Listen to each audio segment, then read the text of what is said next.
a perspectiva é muito subtil, a perspectiva é muito subtil, mas é muito importante. E essa perspectiva é o seguinte: não se trata aqui de a sustentabilidade ser entendida como as gerações atuais proverem às suas próprias necessidades, não prejudicando as gerações futuras e não impedindo as gerações futuras também de satisfazerem as suas próprias necessidades, mas a ideia mais recente da sustentabilidade não prejudicar, é gerir a realidade do presente de maneira a que a realidade do presente ou da realidade do presente brotem dinâmicas para a construção de um futuro diferente e de um futuro melhor. O que é diferente de simplesmente prejudicar. Ora bem, nesta perspectiva, então, eu diria o seguinte, e vou-vos dar 2 ou 3 pequenos exemplos para percebermos bem a diferença entre estas duas dimensões. Por exemplo, digamos assim, um exemplo que costumo dar quando abordo esta questão, vejamos, por exemplo, a liderança.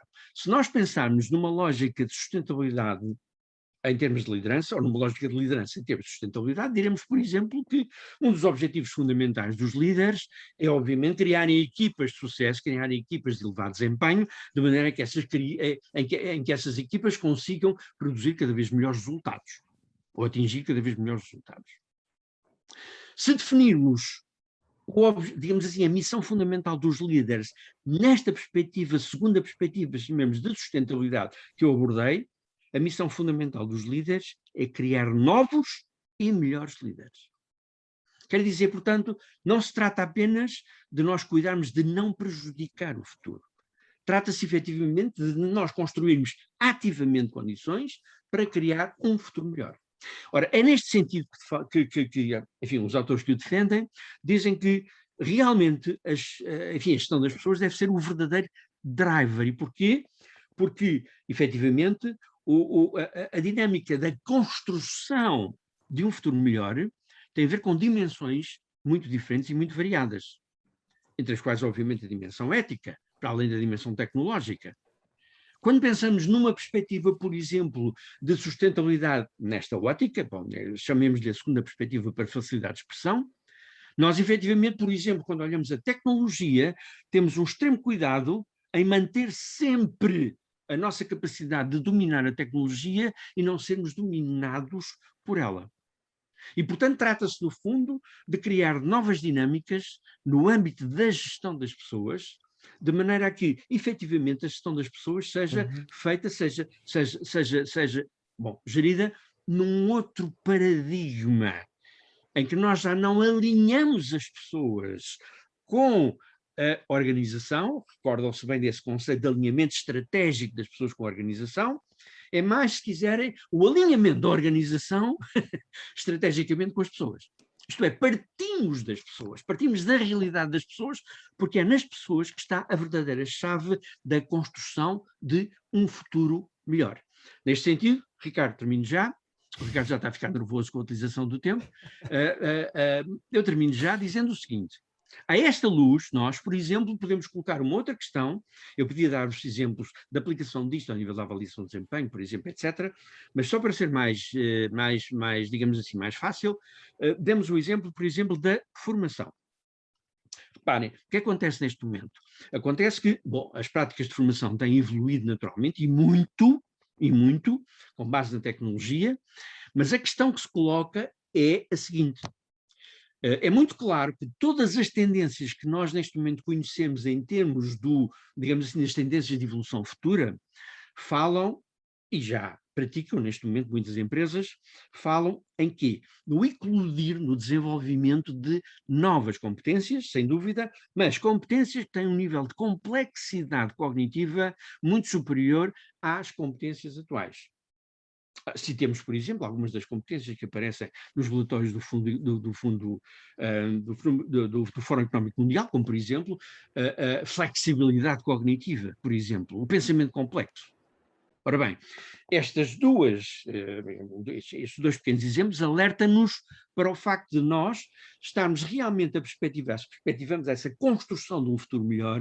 De facto, vamos enfrentar desafios para desenvolver competências de um nível de complexidade muito superior. Ora bem, o que é que nós vemos neste momento? Vemos neste momento que, apesar das diferenças, apesar, digamos, dos artefactos tecnológicos, nem sempre as organizações, nem sempre as nossas organizações em concreto, estão a desenvolver realmente novas práticas de aprendizagem em melhor alinhamento com esta ideia de desenvolver competências mais complexas. Ou seja, estamos a procurar desenvolver competências mais complexas utilizando os modelos que, salvaguardando efetivamente as inovações tecnológicas que vão introduzindo, muitas vezes são mais ou menos os mesmos. Muito obrigado, Mário. Tanto no domínio das organizações como no domínio das universidades. Ok. Muito obrigado, Mário. Maria, perguntava-lhe se concorda com esta opinião, com este novo paradigma, este novo significado de sustentabilidade e se a gestão de recursos humanos, a gestão das pessoas, toma um papel mais operacional ou mais estratégico, então, neste caso. Ora, antes de mais, muito obrigada pelo convite. É sempre um gosto ouvir o Mário, com uma visão muito estratégica, muito global em relação aos temas que aborda, e eu concordo perfeitamente, concordo plenamente com a segunda abordagem, mais do que a primeira, que o importante a nível da sustentabilidade é nós pensarmos em construir algo, em desenvolver, e aqui as competências são fundamentais, e nós pensarmos a longo prazo quais são as competências realmente que nos podem catapultar para um futuro que seja sustentável, em que as empresas possam desenvolver outro tipo de atividades, porque nós estamos a caminhar muito rapidamente num mundo muito digital, em que a inteligência artificial, a Internet of Things, a blockchain, a realidade aumentada são já atualmente muito presentes na nossa vida em tudo, mesmo naquelas pequenas coisas que nós não temos uma percepção, como simplesmente utilizar o telemóvel a fazer uma pesquisa no Google. Nós estamos a usar aqui os sistemas de inteligência artificial da Google para fazer essas pesquisas e elas direcionarem-nos, tendo em conta aquilo que nós pretendemos. Agora, na gestão de pessoas, nós temos que olhar para a gestão de pessoas não numa forma muito operacional, muito de departamento de gestão de pessoas de uma forma global, numa organização. E eu estou a falar desde a chefia intermédia até à chefia de topo, e pensar na definição de políticas e depois na concretização em estratégias de sustentabilidade a nível de futuro, passa muito pela segunda opção que o Mário estava a falar, que é desenvolver as competências dos trabalhadores, as competências dos próprios gestores.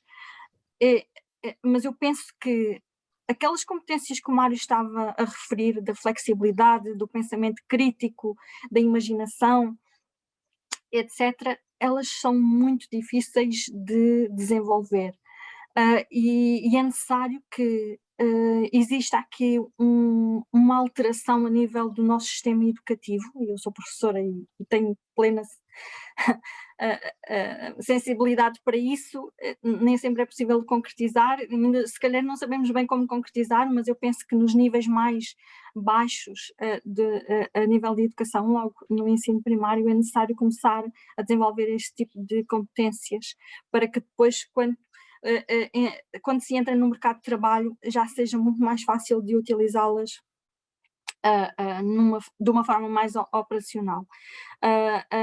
Mas aqui a sustentabilidade a nível da gestão de pessoas, ela tem várias vertentes, e tem essa vertente de gestão de pessoas e definir políticas que possam ser sustentáveis e que possam contribuir para que nós e os nossos filhos e os filhos dos nossos filhos possam ter um futuro. No entanto, existe aqui uma outra dimensão que é importantíssima, que é o emprego sustentável. Não só se devem criar políticas que permitam o emprego sustentável, mas as próprias empresas têm que criar dinâmicas para que essa sustentabilidade a nível do emprego exista. E isso passa pelo desenvolvimento de competências, mas passa também por dar aos trabalhadores uma maior responsabilização, para que os líderes construam realmente líderes mais capazes e que possam contribuir para a construção da própria organização e para atingir os objetivos, e todas essas atividades, elas conduzem a um emprego sustentável. O que é que isto quer dizer? Quer dizer que mesmo que, e nós tivemos esta situação agora, e continuamos a ter com a perda de emprego que ocorreu, mas se existir um background, se existir um desenvolvimento das pessoas, se elas tiverem competências que possam integrar rapidamente outro tipo de atividades, porque já estão a surgir muitas outras atividades, muito formatadas pelo digital, mas vão surgir muitas mais. Nós não vamos conseguir fugir à tecnologia, porque nós estamos a viver ainda num momento em que a pandemia está muito instável, não é? Nós não sabemos quando é que conseguiremos ter alguma estabilidade, e temos que pensar como é que podemos lidar com estas situações, e isto passa muito pelo papel das empresas, pelo papel dos governos, mas também pelo papel das empresas, criando aqui um potencial nos seus trabalhadores, nos seus colaboradores, como quiserem designar, para que eles possam ter um futuro e possa existir sustentabilidade no mercado de trabalho e na própria economia e na própria sociedade. E sim, as competências aqui são o foco principal. Ok. Luís, concorda também com estas duas opiniões que antecederam e será que, pergunto-lhe se esta sustentabilidade é algo que deve ser mais responsabilizada mais na área da liderança, ou é algo que deve surgir também dos próprios colaboradores da empresa, das organizações neste caso? Muito bem, boa tarde a todos. Começo por agradecer à APG e ao seu presidente, ao Mário Satil, e também ao Ricardo o convite para estar aqui presente, e naturalmente à colega de painel, à Maria Sousa. E ao Ricardo, eu concordo aqui com esta visão que falámos aqui relativamente às pessoas. O Mário começou por dizer que, e por falar nesta gestão integrada de pessoas, ou nós de facto já não falamos de recursos humanos. Eu devo dizer que nós na minha empresa, na PHC Software, até há um ano atrás chamávamos Departamento de Recursos Humanos, ou Human Resources Unit, e agora somos People Experience Unit, que não tem não só uma mudança de nome para People Experience, mas de facto uma mudança também daquilo que é o nosso drive de futuro. Nós hoje, enquanto Departamento de Gestão de Pessoas, e chamamos People Experience, porque como somos uma empresa presente em vários países, utilizamos o inglês, mas de facto nós hoje, a nossa preocupação é proporcionar a melhor experiência de trabalho, não só aos colaboradores, mas também a todos os stakeholders que se relacionam connosco. E isto leva a pensar que a sustentabilidade de uma empresa está, de facto, com uma responsabilidade na gestão de pessoas. E quando falamos em gestão de pessoas, na minha ótica, essa gestão de pessoas não se circunscreve àquilo que é o Departamento de Gestão de Pessoas. Ela deve ser transversal a toda a organização, porque, em última análise, todos somos gestores de pessoas, sejamos líderes formais, líderes informais, ou até num processo de autoliderança, que, aliás, hoje é um tema até cada vez mais trabalhado, esta questão da autoliderança. A sustentabilidade passa, naturalmente, pelo Departamento de Gestão de Pessoas para garantir que tem as políticas e as práticas de recursos humanos que permitem exatamente trabalhar para que a empresa esteja a trabalhar para a sustentabilidade futura dos que com ela vierem trabalhar e a própria sustentabilidade da própria organização, mas também, de uma forma transversal, as empresas são feitas de pessoas. Portanto, podíamos estar a falar de sustentabilidade também económica, ambiental, social, mas tudo isto tem um único drive, ou um primeiro drive. E o primeiro são as próprias pessoas dentro das organizações. Do ponto de vista de desenvolvimento, eu diria que há muitos pontos de toque para garantir esta sustentabilidade. Falávamos, por exemplo, falou-se aqui da questão da liderança. E, de facto, trabalhar as lideranças é essencial para garantir não só que elas vão à procura, e hoje esta componente da autoformação é cada vez mais importante, vão à procura daquilo que são os próprios desafios das competências do futuro, como falávamos aqui da flexibilidade cognitiva, do pensamento crítico e outras competências que vão ser essenciais para o futuro. E depois, porque a tecnologia, que às vezes às vezes não é tão acarreada, porque é vista como vai derrubar empregos, mas não, a tecnologia, e eu trabalho numa tecnológica, a tecnologia vai fazer com que, no futuro, as profissões sejam naturalmente que acrescentem mais valor. Ou seja, nós hoje, com a tecnologia que estamos a introduzir, seja, e a Maria Sousa falava de várias ferramentas tecnológicas que estão a entrar no mercado, elas hoje vão proporcionar aos colaboradores aquilo que é a capacidade de tornar a sua função mais aprazível, mais facilitada, mas tirar de cada pessoa aquilo que ela pode trazer de melhor, que é a sua criatividade, a inovação, o pensamento crítico, a tal flexibilidade cognitiva, o tempo para discutir, para fazer diferente e para trazer inovação. E isso é sustentabilidade também para o futuro. Porque se eu, enquanto ser humano, estiver, ou enquanto departamento de pessoas, enquanto líder, estiver a desburocratizar a empresa, a torná-la mais fluida, estou a dar espaço às pessoas que têm para criarem, para fazerem, para acrescentarem valor na sua função. E ao acrescentar valor na sua função, acredito que estamos a garantir a sustentabilidade futura. Porquê? Porque estamos a contribuir para acrescentar valor à empresa, nos seus produtos, nos seus serviços, na qualidade daquilo que entrega, e isso é claramente o futuro. Este ponto da sustentabilidade, para mim, é essencial e passa muito pelos próprios líderes e pelas próprias pessoas, porque todos temos que ser líderes, e falava da questão da alta liderança, todos temos que ser líderes dentro deste próprio processo. Falámos aqui da formação na área das competências digitais. De facto, hoje as empresas têm uma preocupação cada vez maior do ponto de vista da formação. Não é fácil, muitas vezes, ir diretamente a acrescentar competências que são essas essenciais para o futuro.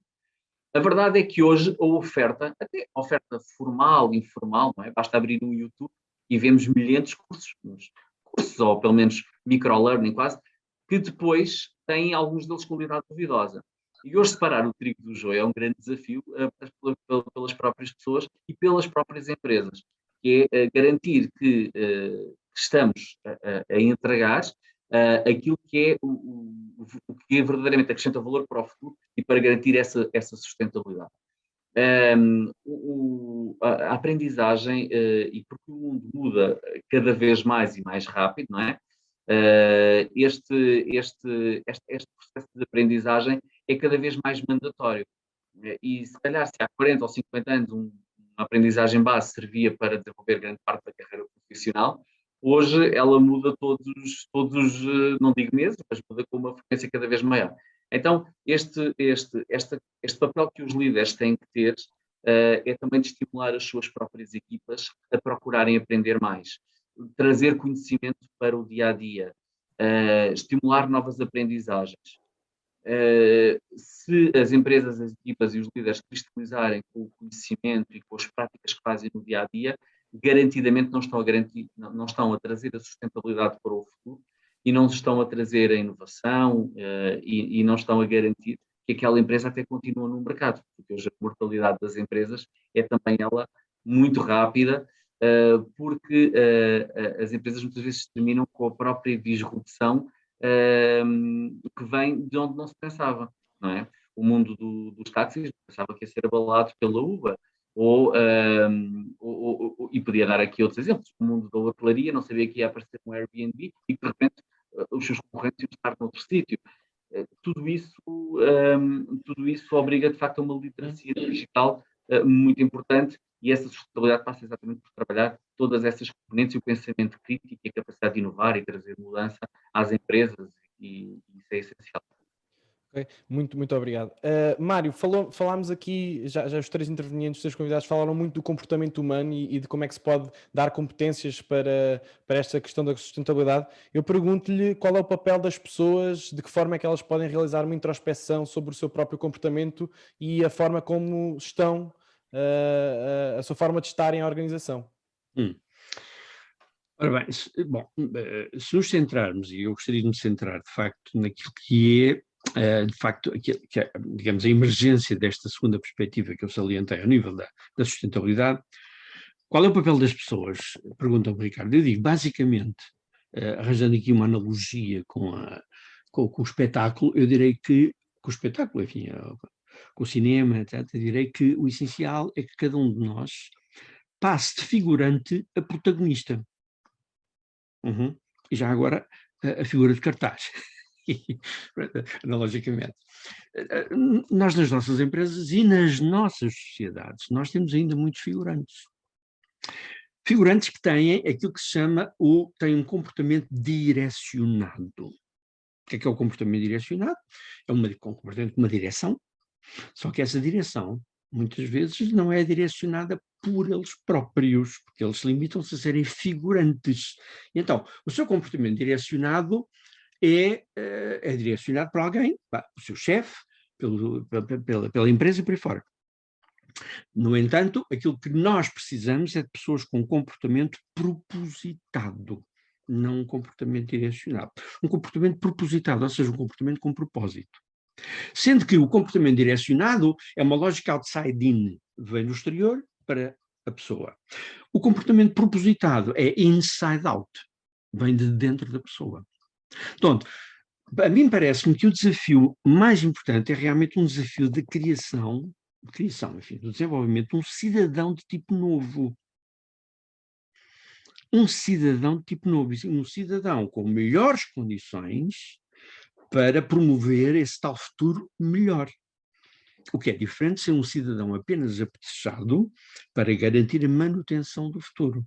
São coisas distintas. É por isso que eu há pouco dei a analogia do líder. Uma coisa é o líder liderar a sua equipa e tornar a sua equipa cada vez mais uma equipa de elevada performance que atinge melhores resultados.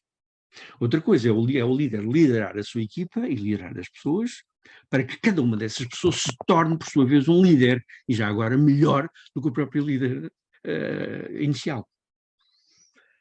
Do ponto de vista do ensino, eu direi, uma coisa é, efetivamente, a transmissão do saber, ou, efetivamente, digamos assim, colocar os alunos também, eles próprios, numa posição de terem comportamentos direcionados.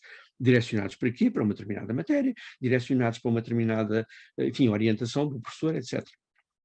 Outra coisa é o professor ter uma pedagogia de maneira a construir, a criar novos e melhores mestres.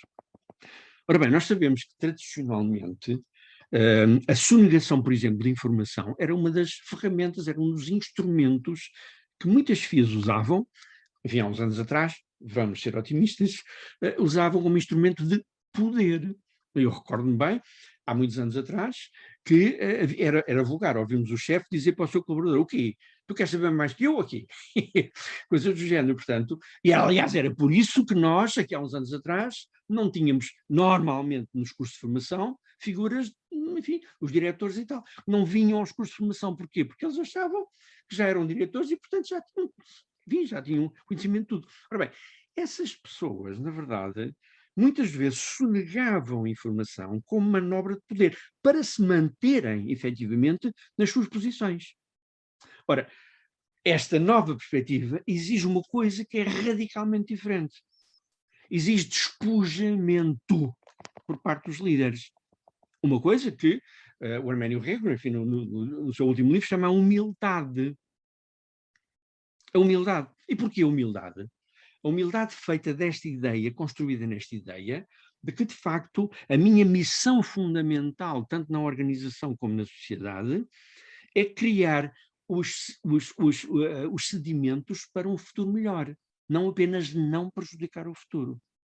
É realmente eu ter uma gestão diferente dos recursos nessa base, e, aliás, Não se trata apenas, digamos assim, de uma poupança, não se trata apenas, efetivamente, de objetivos, eu diria, relativamente operatórios, trata-se, de facto, de uma nova mentalidade. E essa nova mentalidade enfrenta, do meu ponto de vista, um enorme desafio para todos nós, para além daqueles que eu já referi. Exato. É que nós, para criarmos, de facto, um futuro melhor dentro desta perspectiva de sustentabilidade, temos que renunciar a certas prerrogativas que temos no presente. Exato, tocou aqui num excelente ponto, eu até ia fazer a ponte já para a Maria, que é o seguinte, e pergunto-lhe já à Maria, que é, falou muito da educação e desta sensibilização que deve haver por parte de educarmos as pessoas e enquanto cidadãos essencialmente, mas devemos sensibilizar as pessoas apenas para esta renúncia de prerrogativas e de recursos do presente para termos um futuro melhor e exponencialmente melhor, ou é algo que vai mais além do que isso? Eu acho, Ricardo, que nós precisamos de criar uma base bastante forte já, atualmente, que tem a ver com desenvolvimento de competências digitais, que é aquilo que nós, neste momento, que nos preocupa mais, que são competências para utilizar todas as tecnologias que nós temos que utilizar agora no nosso dia-a-dia, sendo que grande parte de nós continua em teletrabalho, e no futuro nós sabemos que há muitas empresas que vão continuar com os seus trabalhadores em situação de teletrabalho, e isso também é uma forma de sustentabilidade, porque nós temos que olhar a sustentabilidade de diversas perspectivas. Temos a sustentabilidade financeira, temos a sustentabilidade ambiental, temos a sustentabilidade de gestão das pessoas, etc, etc. E os objetivos de desenvolvimento sustentável vieram aqui, a partir de 2015 toda a gente fala em sustentabilidade, e elas vieram aqui trazer uma orientação, porque abordam um conjunto de temáticas, mas que eu acho que nós ainda não interiorizamos, que as empresas ainda não estão a pensar como é que podem implementar e desenvolver para, na verdade, atingirem aquilo que são os princípios que estão lá presentes nos objetivos. Para além daquelas competências que nós falámos há pouco, que são competências importantíssimas e que nós necessitamos de desenvolver sem dúvida, porque vai naturalmente enriquecer aquilo que vai ser o trabalho no futuro, não é? Que já é no presente e que vai ser no futuro. Há aqui uma base que nós precisamos realmente agora, urgentemente, de pensar nelas para criarmos um futuro sustentável, que são o desenvolvimento das competências digitais básicas, que, por exemplo, se nós olharmos para determinados setores de atividade que estão e estiveram em teletrabalho, que foi muito complicado, né? E nós necessitamos realmente de fazer esse foco, embora exista sempre aquela resistência em relação à tecnologia, mas existem depois também outras competências a nível, por exemplo, de liderança, de gestão, mesmo a nível das formas de relacionamento entre os colegas e os subordinados e os gestores, etc. Nós precisamos de aprender todas essas novas perspectivas e que nos trazem novas competências. A nível de competências de liderança, como é que se gera uma força de trabalho que está dispersa? Não é controlar, é como é que se desenvolvem pessoas que estão fora do nosso controlo visual, presencial, etc., mediado por uma tecnologia. Como é que se dá novas oportunidades a essas pessoas? Como é que se motivam as pessoas para desenvolverem as suas funções? Como é que se comunica com elas? Como é que se consegue envolvê-las? Como é que se gera expectativas? Porque quando nós estamos presencialmente, a interação e o dinamismo entre as pessoas funciona de uma forma totalmente diferente quando nós estamos no digital, Exato. numa forma digital. E então é importante nós pensarmos não só que temos que desenvolver competências que nos levem a pensar, a criar, a inovar, são importantíssimas e nós Portugal, nós estávamos num caminho muito bom em relação àquilo que é a inovação. E nós temos políticas de inovação excelentes e as empresas estavam a aderir, e depois tivemos este revés que todos nós sabemos, mas essas competências elas têm que ser desenvolvidas ao longo da nossa vida, não é algo que se consiga desenvolver ali numa formação de duração de um mês, tem que ser algo continuado. O que eu estou a falar é de nós olharmos para aquilo que é o nosso presente e tentarmos definir o que é que nós necessitamos realmente e como é que nós vamos mudar aqui os nossos comportamentos e as novas e adaptarmos às novas formas de organização do trabalho, porque nós não conseguimos resistir, não conseguimos eliminá-las da nossa vida, elas estão aí e precisamos mesmo de aprender a utilizá-las da melhor forma possível. E o nosso objetivo, de todos, penso eu, é que as nossas empresas possam crescer e o emprego possa crescer, para que nós tenhamos um futuro, todos, porque nós temos grandes problemas a nível social, temos grandes problemas a nível de saúde, mas também estamos com grandes problemas a nível económico. E temos que fazer face a esses problemas, e isso vai nos garantir a nossa sustentabilidade a longo prazo. Excelente. Luís, aqui a Maria falou um bocado já da posição das organizações, quase numa relação de posicionar a sustentabilidade corporativa das organizações quase na sua comunidade e nos seus sistemas. E pergunto-lhe, assim, na ótica da gestão de pessoas, quais são os desafios que encontra e que encontra dentro do presente e em projeção para o futuro, sobre a definição de políticas, de recursos humanos, sobre a definição a definição e implementação, sobretudo, de práticas de recursos humanos. Qual é a sua perspectiva nesse aspecto? Uhum. Muito bem. Bem, efetivamente, nós temos falado aqui um bocadinho das lideranças e de todo este papel. Uma das coisas claramente que as empresas têm que trabalhar, já vêm a trabalhar há algum tempo, é esta preocupação de garantir a liderança para o futuro. Hoje as empresas têm práticas e empresas como a minha, nós temos a prática de trabalhar aquilo que é a nossa gestão de talento, que é ajudar os líderes a encontrar aqueles que são os futuros líderes, e como o Mário falava, para serem até melhores do que eles, e portanto essa preocupação é essencial. Na minha empresa temos uma prática que é termos planos de sucessão e de substituição em cima da mesa, com os altos potenciais identificados e podendo trabalhar e desenvolvê-los para que possamos garantir também essa sustentabilidade no futuro. E garantir que ninguém é insubstituível dentro de uma organização, até porque as organizações e as empresas hoje têm turnovers bastante mais elevados do que era há 20 ou 30 anos atrás. Hoje o nível de turnover, numa empresa e empresas do setor tecnológico como a minha, o turnover está sempre em cima da ordem do dia, porque há escassez de talento e, portanto, há um desafio constante através das redes sociais, LinkedIn, nomeadamente, para convidar colaboradores para irem para outras empresas. Então, essa sustentabilidade também passa por garantir que o conhecimento está dentro da empresa. Está dentro da empresa, nomeadamente através de um conhecimento vivo e ativo em plataformas que sejam acessíveis e atualizadas a todo momento, para que não quando há a saída de alguém de uma organização, não comprometa aquilo que é o know-how da organização. E dou aqui exemplos muito, muito simples. Nós identificamos aquilo que são os colaboradores de acordo com o seu nível de potencial, mas paralelamente também identificamos de acordo com o nível de criticidade, que é se temos um determinado colaborador que é o único que possui um determinado know-how específico dentro da empresa.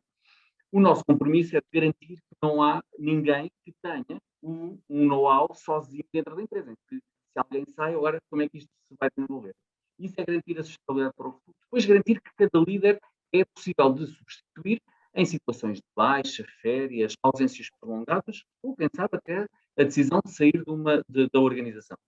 Cabe a esse líder preparar o seu substituto através de um programa de formação, de desenvolvimento, de formação formal, formação on-job, E esse também é um dos papéis importantes que o líder tem, não só de identificar, mas depois, em conjunto com a equipa de gestão de pessoas, fazer todo esse processo de acompanhamento e de desenvolvimento. Depois, outro aspecto também muito importante é aquilo que é a formação, naturalmente, dos próprios líderes. Nós temos uma academia de liderança em 3 níveis. Um primeiro nível muito de processo, como é que o líder deve agir de processo. Um segundo nível muito mais comportamental, nomeadamente sobre as 6 competências de liderança que nós trabalhamos na empresa. E, curiosamente, uma dessas competências, um dos indicadores comportamentais é se aquele líder está a fazer surgir novos líderes, precisamente daquilo que estávamos a falar há pouco. E esse é um dos aspectos. E depois temos um nível 3, que passa por formar de forma contínua, através de momentos presenciais e online, os líderes ao longo do ano sobre aquilo que são tendências e que estão na ordem do dia. Dou-vos um exemplo. O ano passado fizemos formação sobre liderança remota, formação sobre segurança psicológica, formação sobre genuinidade, aliás, falávamos há pouco da questão da genuinidade e da vulnerabilidade, que são temas muito na ordem do dia sobre o líder autêntico. Então, todos estes temas que nós temos vindo a trabalhar, nesta liderança 3, é exatamente para garantir também que vamos dotando os líderes daquilo que são as competências essenciais para terem as ferramentas para o futuro. Depois, Ricardo perguntava em termos de desafios e desafios que nós temos. Um dos desafios em termos de sustentabilidade passa também por ter uma organização sempre conectada com o exterior e sempre alinhada com aquilo que são o próprio consumo de recursos internos e a própria competitividade da empresa perante a concorrência e o exterior. E dou-vos exemplos. Uma análise de remunerações dentro de uma empresa é essencial, por um lado, para garantir a competitividade externa, comparando com o mercado e percebendo como é que está essa competitividade, e por outro lado, também trabalhando a equidade interna, garantir que há equidade interna entre níveis de potencial, de desempenho e que há também o cumprimento de diversidade. E aqui já entra nas componentes de recrutamento. A sustentabilidade de uma empresa para o futuro também passa por ter uma equipa de trabalho diversa. Os temas da diversidade começaram a ser trabalhados já há alguns anos, mas nós sabemos que equipas diversas são mais criativas e mais produtivas, porque não é da igualdade que surge a inovação, a disrupção, é da diversidade. E isso passa também pelos departamentos de gestão de pessoas, da sua preocupação de ter equipas diversificadas em género, em idade, faixas etárias ou gerações. E hoje termos gerações, desde os baby boomers, passando pelos X, os millennials e os centennials ou os Z, é importante dentro de uma organização. Uma organização diversa e com uma pirâmide etária diversificada e que não seja nem muito jovem nem muito envelhecida, também garante a sustentabilidade para o futuro. Aliás, garante a sustentabilidade de um país, não é? Um país que não tem natalidade é um país que não tem futuro. E nós estamos com um problema desse, que somos um dos países mais envelhecidos do mundo. Mas também as empresas têm que ter esta preocupação de uma natalidade, que é entrar sempre jovem, mas também garantir que os mais velhos também ajudam os mais novos. E aqui falamos de mentoring, que é um programa que nós também temos na empresa, que é garantir que existe um acompanhamento para alinhar competências. E quando aqui falamos de mentoring, é mentoring e reverse mentoring, não é só dos mais séniores para os mais novos, mas a verdade é que os mais novos também têm muito a ensinar aos mais velhos, quando falamos aqui das competências digitais, das redes sociais, de tudo isso. Eu dou um exemplo. Nós, na minha equipa, na equipa de People Experience, hoje tenho uma equipa que se calhar era impensável há uns anos atrás. Eu tenho uma equipa chamada People Development Team, que trabalha tudo aquilo que são os temas de recursos humanos, através de uma equipa de HR Business Partners, nós somos People Development Partners, e depois tenho uma equipa que se chama People Engagement Team. O que é esta People Engagement Team? É constituída por um líder e depois por uma Happiness Manager e por uma Marketeer, que trabalha tudo que é Employer Branding. E esta equipa hoje gera um conjunto de competências muito melhores do que as minhas. Tudo o que estamos a falar do que? De marketing digital, de gestão de redes sociais, os Reels, o Instagram, as Insta Stories, os nossos blogs, como o blog Living at PHC, onde falamos das nossas práticas de recursos humanos, o concorrermos a prémios e depois também o dinamizar os programas de saúde mental interna, de wellness, de happy calendar, ou seja, programas que fomentam a coesão e a vivência dos valores internos. também isso é sustentabilidade, que é garantir que a organização está conectada entre si e está conectada para o futuro. Estes são alguns dos desafios. Podia ainda falar aqui de alguns dos desafios também do relacionamento que temos com os nossos stakeholders externos. Nós temos uma obrigação também, do ponto de vista de sustentabilidade, com a sociedade. E com a sociedade, nomeadamente levando à sociedade um pouco daquilo que ela nos dá. Por exemplo, nós temos um programa que se chama Junior Code, que trabalhamos a literacia digital. E o que é que nós fazemos através desse programa?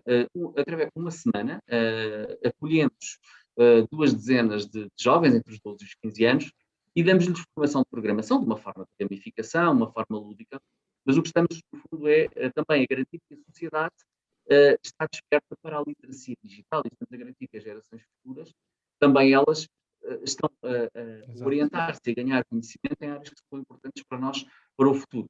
E essa também é uma orientação interna. E, por outro lado, queria terminar falando também do desafio do People Analytics. O People Analytics é cada vez mais essencial, ou seja, medir para gerir, que é uma palavra tatalita, não é? E este medir para gerir é essencial no processo. Medir o engagement interno, a segurança psicológica, medir aquilo que é o clima organizacional, é essencial para garantir que as equipas estão no seu máximo de produtividade, de engagement interno e que conseguem, de facto, entregar e conseguem garantir que a empresa está a progredir.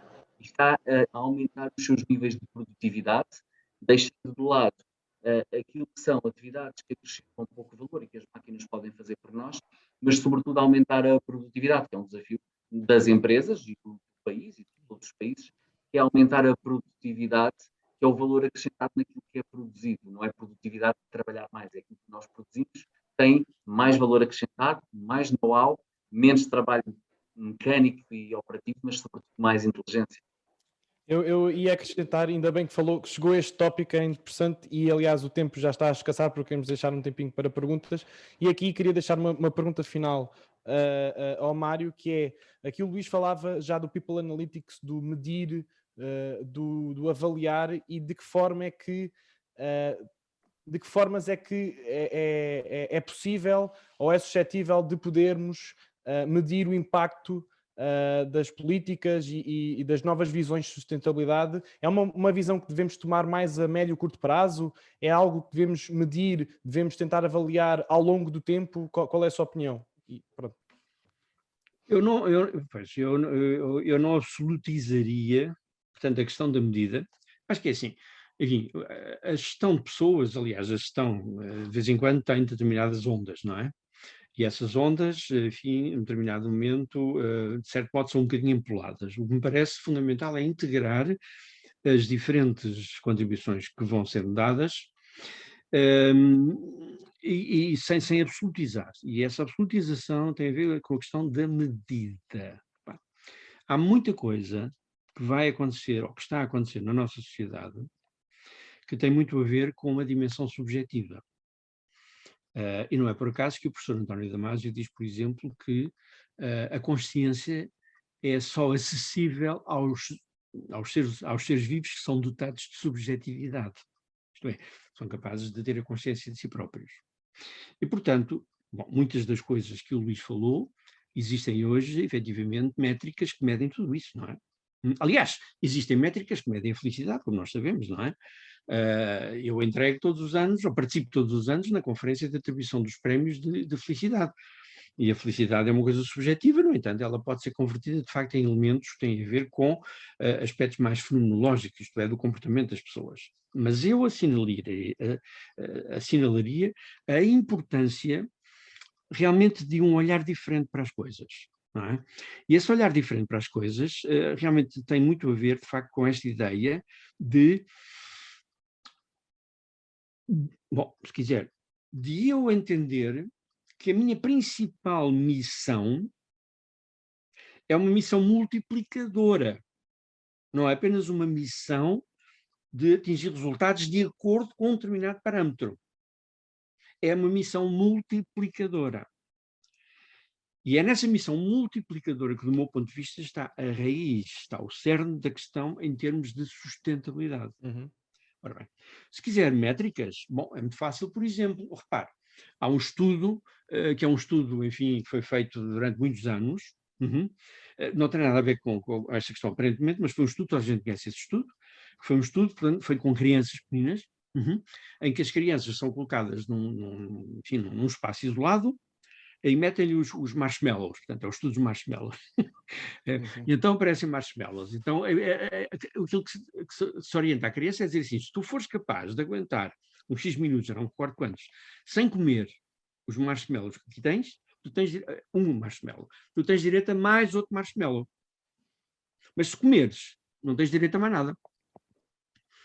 O que é curioso é que houve, de facto, um estudo longitudinal em que se acompanhou algumas dessas pessoas até à vida adulta, e uma coisa curiosa é que aqueles que foram capazes de renunciar à sua tendência de comer imediatamente o marshmallow, e portanto esperaram para comer 2 marshmallows, mas tiveram que renunciar, de certa maneira, à sua atitude de voracidade, digamos assim, de comer um marshmallow imediatamente. E são crianças muito pequenas.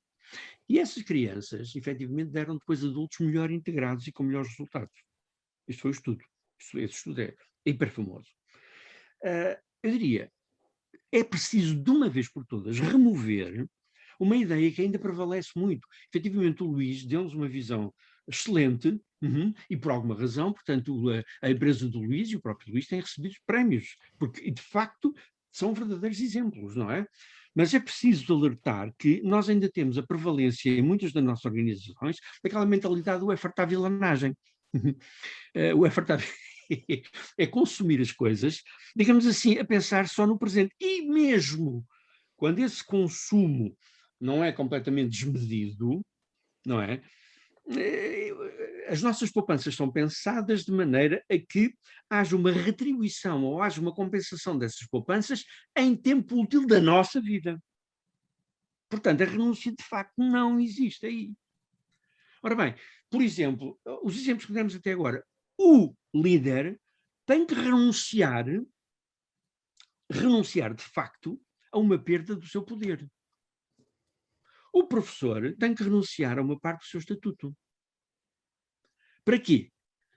Para nós, em vez de estarmos a formar as pessoas, seja na empresa, seja não sei o quê, mesmo até em vez de estarmos a gerir pelo exemplo, ou liderar pelo exemplo, atenção, porque às vezes o exemplo dá origem a comportamentos, aquilo que eu chamei há pouco, os comportamentos direcionados. Eu quero ser como ele. Mas a questão não é essa.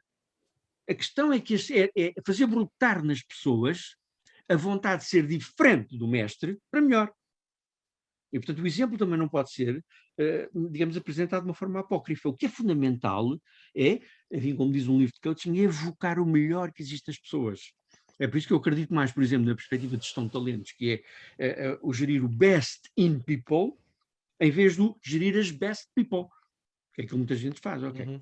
Gerir as best people é entrar na medida, na estatística. Gerir o best in people é uma atitude completamente diferente. E é isso que marca realmente a diferença da sustentabilidade. Não é eu dar um exemplo para fazerem como eu. É dar um exemplo, sobretudo, que estimula as pessoas a descobrirem o seu, dessas pessoas, próprio eu, que é uma coisa completamente diferente. E lá está. E as pessoas serem a origem, serem a própria origem, serem os construtores do seu próprio destino. Através, efetivamente, desta atitude completamente proativa, e, ao mesmo tempo, uma atitude de acreditar que o destino está nas suas mãos e que está dentro de si. Okay. Obviamente, Mário, aqui são os valores que depois estão em causa, e a questão dos valores é outra, mas já vi, não é possível, obviamente, entrarmos nesse território, que é um território importante, a questão dos valores. Eu lhe pedi por isso, obrigado, porque já estamos aqui a passar um bocadinho do tempo e queríamos, obviamente, dar espaço para alguns dos nossos participantes do nosso público realizar alguma pergunta, se tiverem. E, obviamente, gostava de agradecer aos 3 intervenientes, ao Mário, à Maria e ao Luís, por todas as opiniões e pelo seu contributo aqui na sessão. Portanto, agora ia pedir se alguém tiver alguma dúvida, alguma questão ou opinião que queiram partilhar. Já vi que ao longo da sessão foram partilhando aqui algumas ideias.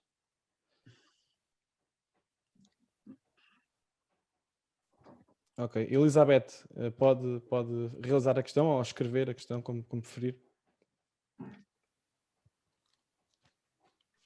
Boa tarde a todos. Agradeço imenso a oportunidade de estar aqui convosco. Assim, em tom de brincadeira, eu quero ir trabalhar com o Luís Antunes. Acho que deve ter uma empresa maravilhosa e pronto, e acho que é isto o futuro. Mas o ser isto o futuro não quer dizer que com os líderes e com os chefes, não é? Com aquelas pessoas de poder que temos nos nossos departamentos e secções, que estejamos muito habituados a que a proatividade e que a autonomia do funcionário seja bem vista, porque não é. E normalmente nós, na sustentabilidade da gestão das pessoas, achamos que realmente o líder tem de renunciar a uma parte, a uma perda do seu poder, não é? Mas neste caso o líder nunca vê isso com bons olhos. Não é? Até porque está habituado a ser líder. E eu acho que teremos aqui que mudar muito as mentalidades. E depois é também a parte do trabalhador do win-win, não é? O que é que o trabalhador também ganha com isso? Porque nós temos esta motivação que pode ser a extrínseca e temos a intrínseca. Portanto, o que é que o trabalhador, porque nós andamos sempre um bocadinho no meio disto e enquanto seres humanos somos bastante ambiciosos, não é? E estamos sempre à procura do win-win. Eu dou, mas eu também tenho de receber. E como sabemos, em Portugal os salários são horrendos. Eu já não digo assim uma palavra muito bonita, mas são realmente a nível de poder de compra, nós ficamos muito aquém da Europa e afins. Eu já nem falo de países mais evoluídos, mas pronto. Portanto, era um bocadinho também este win-win, não é? Que temos que ter, e esta mudança de mentalidades, como é que conseguimos fazer isso? Imaginem, inclusive, a nível de organizações estatais e governamentais que estão habituadas a ter aquele território como garantido e que são chefes assim há imensos anos e como é que eles lidam com isto? Porque não lidam bem.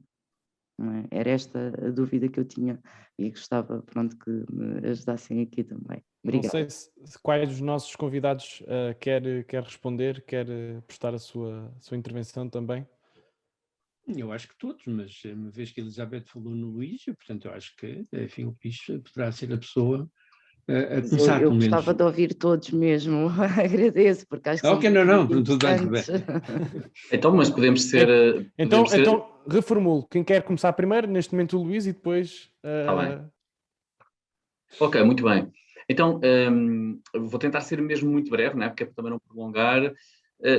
Eu diria que este trabalho com os líderes é muito importante. Eu falava-vos há pouco da nossa Academia de Liderança e queria falar de 2 livros que são obrigatórios ler e depois apresentar por cada um dos novos líderes, ou que recrutamos fora, ou que são promovidos internamente, que é o que nós, por norma, tentamos também trabalhar internamente. Então, passam por um processo, além de um assessment, quando chegam a líderes, em que identificamos as suas áreas de competência forte e a desenvolver, e depois têm que ler, fazer o programa de formação e ler 2 livros. E digo aqui quais são os livros. O primeiro chama-se O Monge e o Executivo. O Monge e o Executivo é um livro que fala sobre a liderança de serviço. E a Elizabeth falava exatamente isto, do líder que está cheio de si, que tem um know-how, mas o liderança pelo serviço é o líder que desbloqueia, é o líder que tira pedras pelo caminho e ajuda ao desenvolvimento. E esse é muito o papel e a visão que nós temos do líder. O líder que tira pedras do caminho e que desbloqueia, que é o líder pelo serviço, não é o líder que serve, é o líder que está ali para servir, mas não é no sentido de, obviamente, é no sentido de garantir que estão criadas todas as condições para que cada um dê o melhor de si. E aqui, claramente, estamos a focar nas pessoas e não no líder. Estamos a dizer, o líder vai tirar as pedras do caminho das pessoas para que elas deem o seu melhor todos os dias. O segundo livro é um livro que se chama A Arte de se Tornar Inútil, de Ricardo Vargas. Este livro, o título diz tudo. Diz que o verdadeiro líder é aquele que tem a sua equipa e a estrutura tão oleada e com autonomia para que ele se torne inútil na sua função. O verdadeiro líder não é aquele, e há pouco falava-se do líder que se nega a informação e que tem informação. Não, o verdadeiro líder é aquele que garante que se ele não está na empresa, ou se está de férias, ninguém o vai contactar. O mau líder é aquele quando vai de férias tudo cai. Então significa que ele não pegou, não desenvolveu, não promoveu.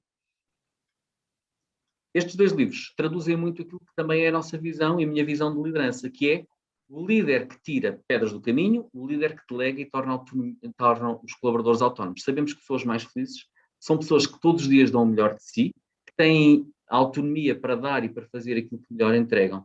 Então, Elizabeth, para dizer que esta é a visão que nós também procuramos ter, é que as pessoas possam dar o melhor de si, saber quais são os limites, porque às vezes não é preciso muita autonomia, é preciso a autonomia necessária para dar o melhor de si todos os dias. É um bocadinho isto.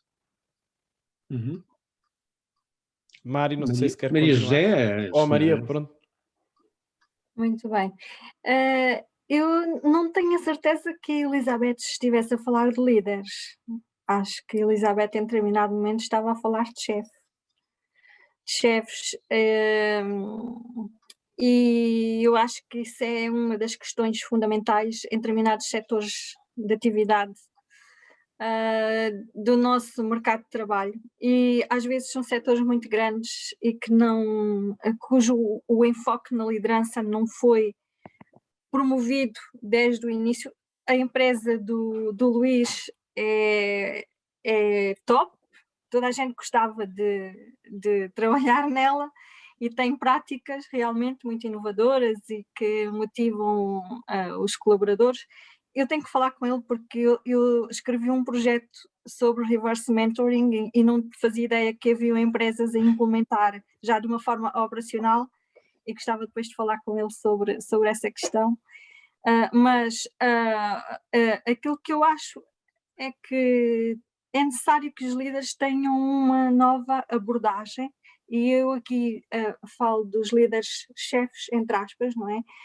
Porque, e estou a falar muito daquele enquadramento que a Elizabeth referiu, que é o da administração pública, e eu conheço bastante bem esse setor, porque, na verdade, perder poder é algo muito difícil, e daí não delegar, não dar autonomia, as oportunidades para aprender tornam-se mais reduzidas, depois a desmotivação também ocorre.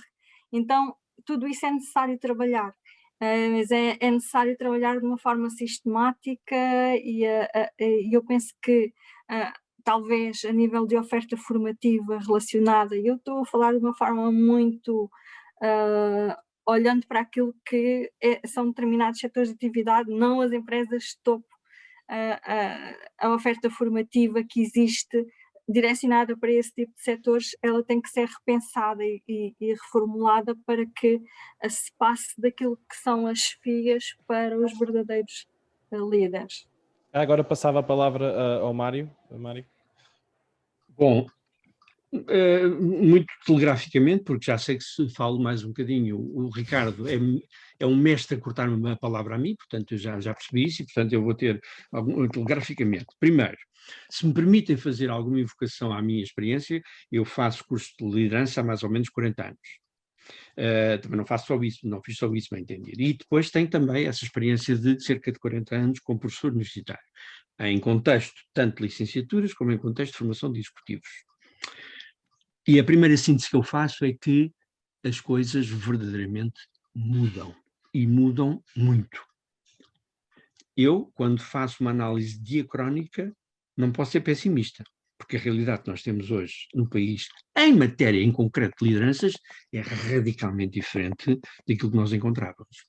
Muitas das viciações que nós aqui citámos em relação aos líderes, eu assisti a elas presencialmente. Aquelas manobras de poder e por aí fora. Segunda nota, há um filme, já que enfim, o Luís apresentou livros, há um filme que se chama Finding Forrester, que é um filme já antigo, quer dizer, não é muito antigo, mas é antigo, com o Sean Connery, em que nós temos um escritor, que só escreveu um livro na vida, mas é um livro famoso, e temos um aprendiz. E então é muito interessante, todo o filme se passa nesta perspectiva justamente de o escritor estar a fazer eclodir, a fazer suscitar o best nessa pessoa, para ele encontrar o seu verdadeiro, a sua verdadeira identidade como pessoa. E porquê? Porque só quando uma pessoa descobre a sua verdadeira identidade, só quando a pessoa descobre, de facto, só quando a pessoa é protagonista na descoberta dos seus talentos, é que pode haver verdadeira sustentabilidade. Porque são coisas que perduram. Quando a Elizabeth coloca a questão de como fazer, ouça, é assim, claro que agora o Ricardo não me deixa, não é? Não, Mas não, à vontade. não, Até ia não, perguntar para não. repetir o nome do filme, estão aqui aqui no Finding chat. Forrester, ou Encontro de Forrester, ou coisa do género. E então, a questão é esta. Hoje nós temos, aliás, o Luís também já enunciou algumas das práticas de liderança, mas eu diria o seguinte, de uma forma completamente genérica, atenção, eu diria o seguinte, a pedra de toque é exatamente passar de uma lógica, como eu disse há pouco, de uma lógica de figurante para uma lógica de protagonista. Ainda temos muita gente que vai aos cursos de formação, seja em suporte digital, seja em suporte presencial. Os cursos de formação presencial vão voltar, sem dúvida, não é? Mas isso não interessa tanto para o caso, e vão numa atitude de figurantes. E vão naquela atitude que ainda é muito comum em nós, de se colocam perante o formador e dizem, vá lá, compre-me. Porque senão, pronto. É preciso comprar o formando para, de algum modo, enfim, porque o formando não aparece com uma atitude protagonista. Ora, eu, por exemplo, que fiz formação e assisti a formações noutros países, como aliás muitos de nós sabemos, por exemplo, que em países com uma cultura de facto diferente isso acontece. Eu uma vez estava a assistir, e já foi há muitos anos, a uma conferência em Atlanta, com 5.000 e tal pessoas, e o Tom Peters, que era um grande guru na altura, levantava, fazia aquela questão que os americanos gostam muito, quem é que de vós, não sei o quê, e bom, era logo uma montanha de mãos a levantarem-se, não é? E aqui, enfim, nós sabemos que não é exatamente isso. Portanto, a primeira questão, de facto, que nós temos que enfrentar com seriedade, se queremos desenvolver as tais competências de nível de complexidade superior, é que é exatamente, nós não podemos cair naquela definição clássica do Einstein de loucura. Não podemos alcançar resultados diferentes se continuarmos a usar os mesmos processos. E na formação, não podemos. E, portanto, o protagonismo é fundamental, tanto ao nível da formação em contexto empresarial, como ao nível da formação académica e da formação escolar. Essa é a pedra de toque. Aliás, enfim, conhecem também o modelo 70-20-10, não é? Há pessoas que estão a assistir e que conhecem muito bem, que trabalham esse modelo. Esse modelo 70-20-10 diz basicamente quando mede qual é a dimensão que tem mais impacto na transferência do conhecimento para a prática. E então, coisas deste género, conferências e informações mais ou menos deste tipo, só têm um impacto de cerca de 10%. A aprendizagem uns com os outros tem um impacto de 20%. Faltam 70%. Onde é que está esse 70%? Na prática, interceptar a aprendizagem diretamente na prática. Ou seja, as pessoas deixarem de ser figurantes da formação e passarem a ser protagonistas. Portanto, este para mim é o grande repto. É aí que nós temos que acabar definitivamente com os chefes que são uma espécie de pavões, não é? E que gostam muito de ser chefes e que têm um estatuto fantástico. Cada vez há menos, mas ainda há. Temos que acabar com os professores que se socorrem do seu estatuto, ainda mais os professores universitários, que socorrem-se do seu estatuto para fazer às vezes as maiores barbaridades do ponto de vista pedagógico.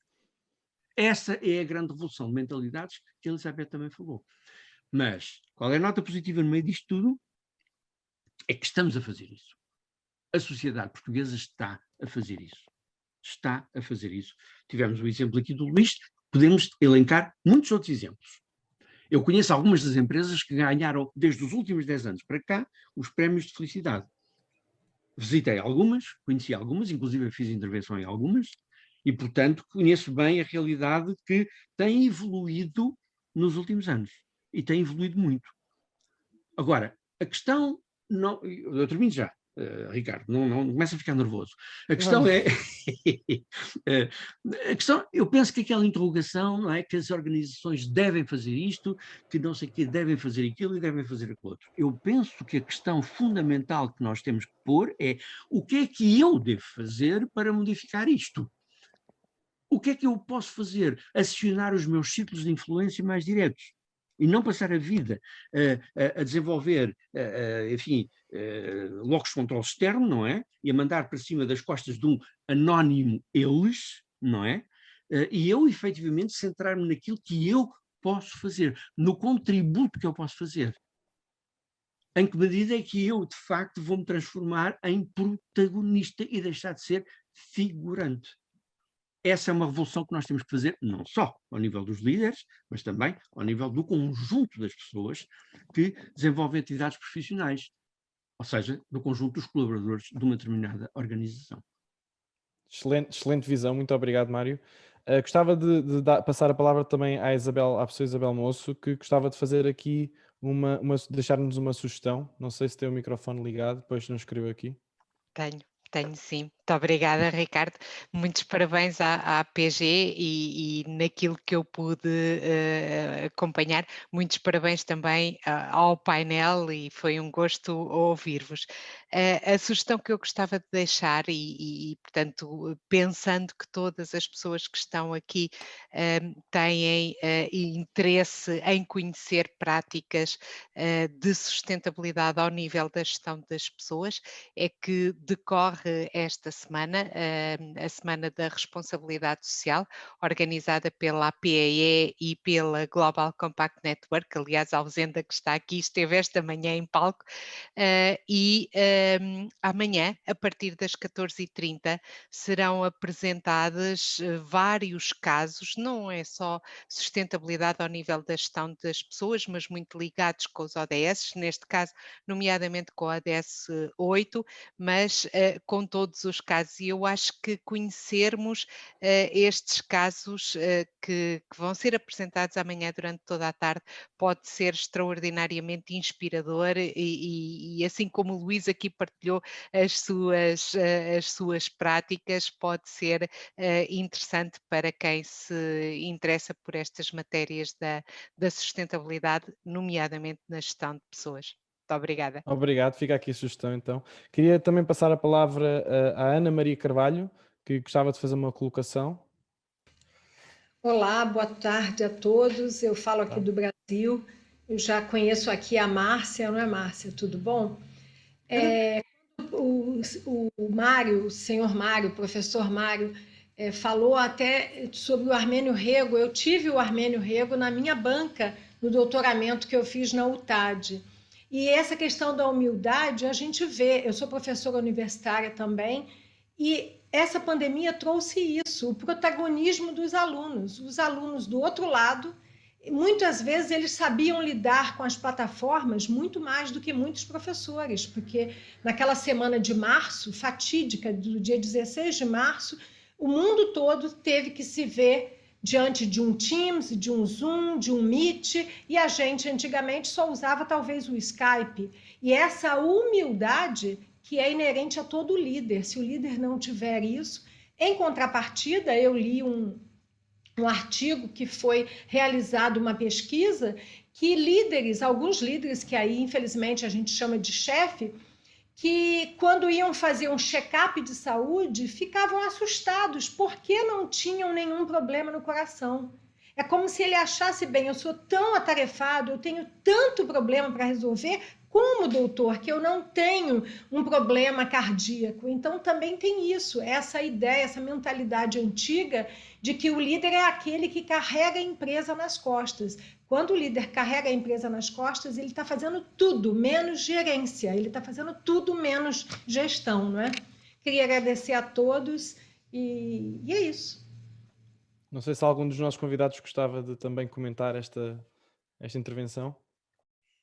Eu gostava de agradecer à Ana Maria Carvalho, efetivamente, a sua intervenção, e realmente esse aspecto que tocou, pronto, é evidente que estas matérias são tão ricas e às tantas nós, efetivamente, não temos tempo de abordar tudo, mas a Ana Maria Porque o Carvalho Ricardo não deixa, não é, professor? O Ricardo não deixa. Ricardo, pronto, efetivamente, enfim, ele está. Obrigado.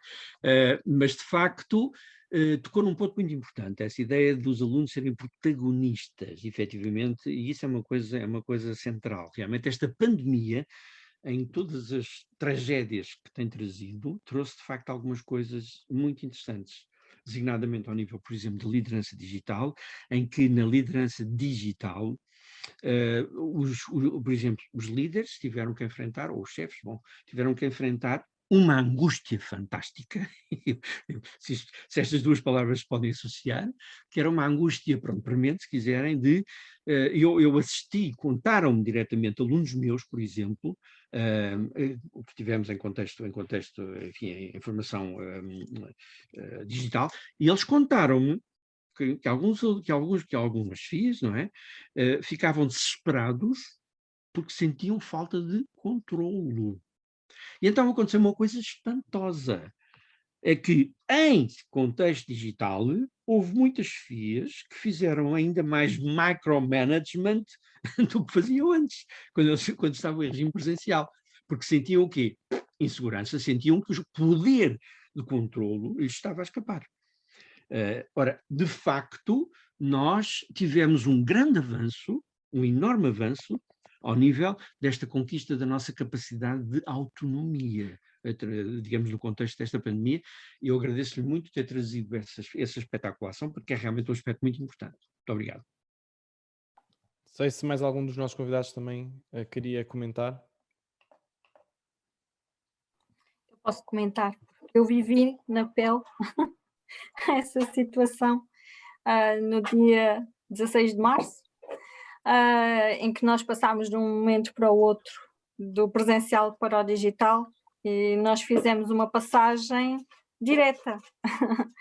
E eu acho que ainda precisamos de aprender muito, tanto os professores como os alunos, embora os alunos estejam 10 km à nossa frente, ou 10.000 km à nossa frente, mas precisamos de aprender muito sobre novos modelos pedagógicos e sobre novas formas de interação com os alunos, porque nós passámos a usar o Zoom basicamente como uma ferramenta, embora outras plataformas também sejam utilizadas, como o Teams, o Meet, como se foi aqui referido, mas no meu caso é basicamente o Zoom, e nós fizemos uma transposição direta e eu penso que isso não é saudável nem é sustentável, e então é necessário que nós pensemos em termos de futuro, como é que nós queremos eu acredito que nós vamos ter aqui modelos híbridos, e acredito que nós já estamos a ter, mas não de uma forma ótima, digamos assim. E então é necessário pensar em modelos pedagógicos a serem implementados a curto prazo. E eu tenho um projeto financiado pela Comissão Europeia que estamos a implementar com vários países, que é Portugal, Itália, França e Áustria. E depois temos diversos parceiros associados do Brasil, do Dubai, são muitos, eu agora não me recordo todos, mas o objetivo é nós criarmos aqui um modelo pedagógico que possa ser sustentável no futuro a nível de educação digital, e o objetivo não é nós lecionarmos 2 horas em formato Zoom, é termos aqui outro tipo de ferramentas e termos aqui outro tipo de atividades a desenvolver com os alunos para potenciar a aprendizagem, seguindo todo o ciclo de aprendizagem, desde o design learning até à avaliação, até ao assessment, passando todas essas fases e tentando identificar aqui formas diferenciadas em relação àquilo que é utilizado atualmente, para que no futuro a aprendizagem seja realmente mais efetiva e que exista aqui há um potencial que nós não estamos a explorar, mas eu também acredito que temos que fazer um caminho grande a nível no desenvolvimento de competências pelos docentes. E eu concordo plenamente que a humildade é muito importante, não só a nível dos docentes, como foi aqui referido, mas a todos os níveis e principalmente a nível dos líderes, porque só assim é que se consegue uma liderança partilhada. E a liderança partilhada é um conceito também recente, que está a começar a ser muito estudado, e o objetivo é na verdade o líder ter a humildade para partilhar com a sua equipa a liderança de forma a que ele se torne desnecessário, porque todos eles terão um papel muito importante em todo o processo. E penso que os objetivos serão, não só das organizações, mas estou a falar também da liderança a nível da educação, serão os objetivos mais fáceis de atingir. Não sei se o Luís também quer comentar. Nós ainda temos uma última questão. Não está identificado, mas o utilizador é o 539834. Luís, ainda quer comentar este último tema? Afinal estamos a tratar as pessoas por números. Ora bem, pois, ora bem. aqui se se quiser identificar, nós realmente não temos esta, não está identificado, na verdade. Mas a pergunta que diz é o que fazer quando nos deparamos com um líder que nos vê como uma ameaça? Não sei se alguém também quer. E o Luís também se quer acrescentar algo. Sim, se calhar posso começar eu comentando o que a Ana Maria Carvalho falou. Também a propósito de pandemia, e aqui dando só aqui mais chega àquilo que falamos, é interessante, nós como empresa já tínhamos o sistema de trabalho remoto a funcionar, embora com muito mais esporádico, obviamente, do que foi a partir no nosso caso, 13 de março. Mas a verdade é que é engraçado, depois os líderes não tinham esta competência de lidar uma equipa toda em remoto. Passámos a fazer reuniões diárias, ou seja, aqueles daily meetings, muito nas metodologias Agile, muito comuns, e depois tivemos que dar formação a todos os líderes como liderar em remoto, como dinamizar uma sessão, como dinamizar uma reunião de equipa, como identificar o não verbal dos colaboradores para identificar sinais de fatiga, de pressão, sinais até de percebermos, do ponto de vista de saúde mental, se aquele colaborador não estava bem. Aliás, nós depois fizemos um protocolo com o Gabinete de Psicologia, onde tivemos uma equipa que depois apoiou alguns colaboradores que efetivamente necessitaram dessa ajuda, porque nem todos estavam preparados para conviver em casa com a família, não era só os próprios em casa, sozinhos, mas era toda uma família, os filhos com aulas, tudo em simultâneo. Já agora, só dizer que agora temos um novo desafio, que é o híbrido.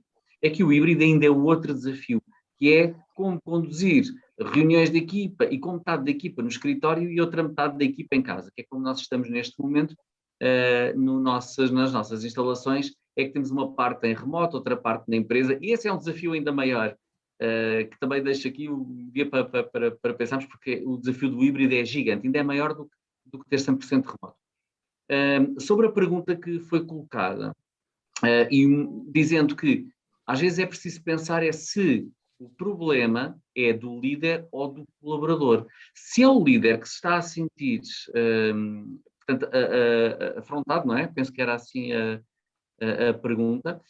Se é o líder que se está a sentir ou em que o colaborador sente que o colaborador está, no fundo, a tomar aquilo que é a sua liderança ou ser abusivo perante a sua liderança, há que compreender se o problema é de facto do líder ou do colaborador. E aqui entra outro princípio, é que não há intocáveis dentro das organizações. Se é o líder que não está alinhado com a cultura da empresa e com o que se pretende da empresa, então se calhar é o líder que nós temos que trabalhar, e até pode acontecer, temos que dizer-lhe e fazer um plano de desenvolvimento para que ele mude, e se ele se considera que a sua atitude é a que está correta, então se calhar outro tipo de medidas têm que ser tomadas. Porque a empresa deve ter uma cultura estabelecida e definida do que se pretende de um líder. Se esse líder não cumpre essa liderança, então esse líder tem que ser afastado dessa posição de liderança, se não quiser mudar o comportamento e, naturalmente, ter formação, de acompanhamento do... Luís, ia-lhe pedir que fosse só um bocadinho mais sucinto, porque afinal estou a ver que ainda há aqui outra questão que me mandaram em reservado. Ok, então, mas eu passo já a palavra a quem quiser mais comentar, mas era basicamente isso. Talvez o Mário queira acrescentar algo. Não, se aparecer algum líder que eventualmente não siga esta linha, o melhor é dar-lhe uma chapada. Estou a brincar. Estou a brincar. Vamos lá ver. Bom, o que é que eu posso responder a isso? Eu tenho visto, enfim, aqui uma série de mensagens que têm aparecido aqui no ecrã, e essas mensagens encerram muito, muito, muito de positivo. De coisas que estão a acontecer, de experiências que as pessoas têm, etc. Portanto, enfim... e, portanto, vamos lá ver, nós não podemos ter a expectativa e a esperança de que de um momento para o outro estas coisas, enfim, desapareçam magicamente, enfim, e desapareçam todos os focos de realidades que nós consideramos, enfim, nesta abordagem, realidades que consideramos um pouco tradicionais, elas vão coabitar com as novas realidades. Pronto. Eu reforço a ideia do Luís no sentido de que, vamos lá ver, a questão é esta, não podemos pôr a tónica, enfim, eu já o disse, não podemos pôr a tónica em responsabilidades que nos são alheias. Está bem. Há as FIAs que são barreiras, há empresas que são barreiras, há muitos obstáculos pela frente, etc, etc, etc. Mas sempre tivemos esses obstáculos e sempre vamos ter. O que é importante é que nós tenhamos firmeza de espírito, firmeza de capacidade emocional e tenhamos um comportamento propositado, temos um propósito. E, portanto, enfim, e temos que ser criativos e imaginativos para, efetivamente, tornearmos essas questões. Não há receitas mágicas, é evidente. Não podemos ser agressivos com as FIA, mas nós podemos ser assertivos, nós podemos dizer coisas, há cursos, há cursos para isso, não é? Como educar o seu superior hierárquico. Isto é um texto que já é um texto antiquíssimo. Aliás, basta a designação como educar o seu superior hierárquico. Este termo já não se usa, não é? Mas já há muitos anos que circulavam, portanto, documentos desses, de onde cada um de nós tem um poder instituinte fantástico, desde que o saiba usar. E para isso, de facto, a aprendizagem é fundamental. Por exemplo, uma das competências da inteligência emocional é o Relationship Management. E o Relationship Management, que é a quarta competência do modelo de inteligência emocional, ajuda-nos a fazer o quê? Por exemplo, a lidar com líderes tóxicos. O que é que são líderes tóxicos? Bom, como o próprio nome indica, são líderes que efetivamente têm comportamentos que, objetiva ou subjetivamente, mais subjetivamente às vezes do que objetivamente, são líderes que efetivamente diminuem o potencial das pessoas em vez de o exponenciar. E, portanto, nós temos as duas uma, ou conseguimos mudar o líder, coisa que é difícil, ou então mudamos-nos a nós próprios na relação com o líder. E então, o que é que vamos fazer? Construir em nós uma suficiente firmeza, uma suficiente solidez emocional, também para não nos deixarmos efetivamente atingir muito por eventuais atitudes desses líderes que não são positivas. Também há livros sobre isso, ou seja, a toxicidade dos líderes também é um tema super estudado, particularmente os líderes narcisistas, que são, do conjunto dos líderes tóxicos, aqueles que têm uma toxicidade talvez superior, porque são, digamos assim, eles tornam-se, basicamente o que lhes interessa é desenvolver o seu, dos líderes potencial, e os outros são olhados apenas como instrumento da sua própria vontade. Portanto, cenas destas e situações destas, sejamos claros, nós vamos ter ao longo de toda a nossa vida, já tivemos até agora e vamos ter. O que é importante, mais uma vez, repito, é a nossa firmeza. E é para isso que servem estas reflexões, é para nos dotar também de uma capacidade de nós desenharmos um cenário mental que nos ajude a se ingrar no caos e nos ajude efetivamente a sermos verdadeiramente, a agirmos verdadeiramente como contributos, darmos um contributo. E os nossos colaboradores devem ser também incentivados a, em vez de desempenhar uma função, também a dar um contributo. Tal valor acrescentado também já se falou aqui. As mentalidades mudam-se, às vezes, muito depressa. Temos o exemplo desta pandemia, em que algumas mentalidades mudaram radicalmente. Em muito pouco tempo. Isto demonstrou-nos que nós somos capazes de mudar. Agora, a questão está em, será que seremos capazes de consolidar essas mudanças e aproveitar as espantosas aprendizagens que nós tivemos, tanto do ponto de vista profissional como do ponto de vista, sobretudo, emocional, para aguentar com esta grande crise? Será que vamos, efetivamente, consolidar essas aprendizagens? Ou quando isto voltar ao normal, nós próprios também voltaremos ao normal? Essa é a grande questão neste momento. Maria, não sei se quer completar ou dar outra visão aqui a esta questão que foi colocada. Eu acho que nós já não vamos voltar ao normal. E também não sei bem qual é o normal.